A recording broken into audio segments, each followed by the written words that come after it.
In the 2012 book Intervention, Free Play in the Age of Electracy, Jan Holmevik aims to rewrite the narrative of dark hacking that journalists like John Markoff created in order to exploit the fear some people felt about the internet. Hackers. What is fascinating is how this narrative fed the fear of so many while it energized an entire generation. The cult classic Hackers that came out in 1995 brought hacking to life in ways that inform our contemporary moment. Widening our scope of hacking reveals the potentialities of play and possibilities for invention. But it's important that we understand the ethos of the hacker, because not only do they play with code, they play with all kinds of conventional norms.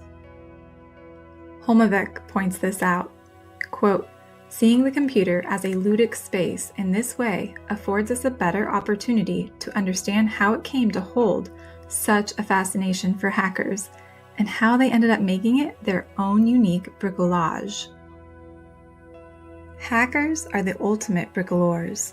They destroy structures in order to rebuild each creation, and each structure becomes an object of play.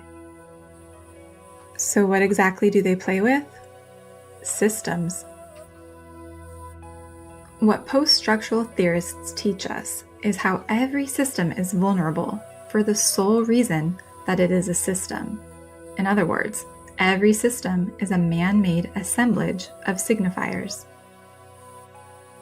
In The Ecstasy of Communication, Jean Baudrillard writes, quote, "Today, the scene and the mirror have given way to a screen and a network. There is no longer any transcendence or depth, but only the imminent surface of operations unfolding, the smooth and functional surface of communication." He goes on to write, "We no longer invest our objects with the same emotions, the same dreams of possession, loss, mourning, jealousy. The psychological dimension has been blurred, even if one can still retrieve it in the particular." Baudrillard gets some of this right. The curtain closed at the theater, the mirror shattered, and none of the objects we desired could contain our emotions.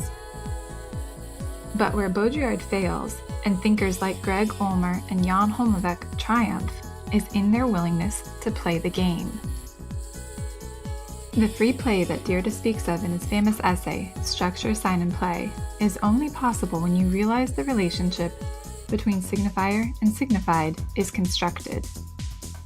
We make meaning through this construction. We fashion together code to create websites just like we assemble our clothes to communicate everything from wealth to age. I suspect that even though we recognize our systems are constructed, our impulse for totality and longing for truth never disappears. But what we do with that longing is up to us. Just like Simone de Beauvoir advances Jean-Paul Sartre's work in Being and Nothingness, Jan Holmevik advances Greg Ulmer's work in Avatar Emergency. What Holmevik does here is focus on tension within the ambiguity. Heidegger said anxiety makes manifest the nothing, and Holmevik would counter this with the idea that anxiety ought to manifest in something. Holmevik's charge to his readers is to harness this energy that previous generations call existential angst in order to focus on creation and invention.